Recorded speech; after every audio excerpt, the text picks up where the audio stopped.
Drama में ज़मीन तो आसमान एक जज्बाती और रिश्तों पर मबनी कहानी है जिसमें मोहब्बत, कुर्बानी, दर्द और रिश्तों की नज़ाकत को निहायत खूबसूरती से पेश किया गया है। इस ड्रामे के मरकजी किरदार दो मुख्तलिफ दुनियाओं से ताल्लुक़ रखते हैं। एक तरफ ज़मीनी हकीकतों से जुड़ा हुआ किरदार है जो जिंदगी की तलखियों, मसाइल और जिम्मेदारियों में घिरा हुआ है, जबकि दूसरी तरफ एक ऐसा किरदार है जो ख्वाबों, उम्मीदों और मोहब्बत की बुलंदियों पर परवाज करता है। कहानी का मरकजी किरदार आफाक एक संजीदा, जिम्मेदार और गरीब घराने का लड़का है जिसने अपनी जिंदगी मेहनत और कुर्बानियों के सहारे गुजारी।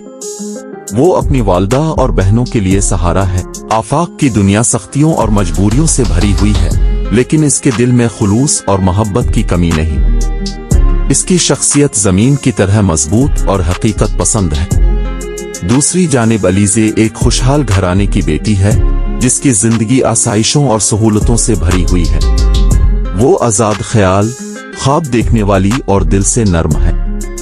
अलीज़े की शख्सियत आसमान की मानिंद है जो वसअतों, उम्मीदों और आज़ादी की अलामत है। कहानी इस वक्त दिलचस्प रुख इख्तियार करती है जब आफाक और अलीज़े एक दूसरे की जिंदगी में आते हैं।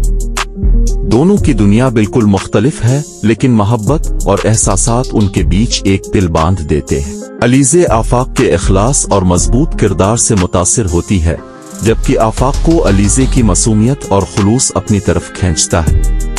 लेकिन मुआशरे की हकीकतें और तबकाती फर्क उनके रास्ते में रुकावट बनते हैं। अलीज़े के घर वाले आफाक को उसकी गुर्बत और मामूली हैसियत की वजह से कबूल नहीं करते। वो चाहते हैं कि अलीज़े की शादी एक अमीर और अपने ही तबके के शख्स से हो। दूसरी तरफ आफाक भी अपनी खुददारी के बाइस अलीज़े के सामने कमजोर नहीं पड़ता।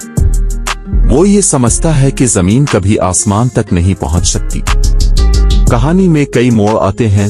आफाक की कुर्बानियां, अलीज़े की जिद और मुआशरती दबाव। कई बार ये दोनों किरदार करीब आते हैं मगर हालात उन्हें अलग कर देते हैं। ड्रामे के दौरान दिखाया जाता है कि कैसे जमीन और आसमान एक दूसरे से जुड़े तो हैं मगर फिर भी फासले रखते हैं। आखिरकार कहानी एक जज्बाती अंजाम की तरफ बढ़ती है जहां मोहब्बत अपनी हकीकत, कुर्बानी अपनी अजमत और रिश्ते अपनी असल पहचान दिखाते हैं। मैं ज़मीन तो आसमान एक ऐसी दास्तान है जो ये सबक देती है कि मोहब्बत सिर्फ साथ रहने का नाम नहीं बल्कि कुर्बानी, सब्र और रिश्तों के एहतराम का दूसरा नाम है।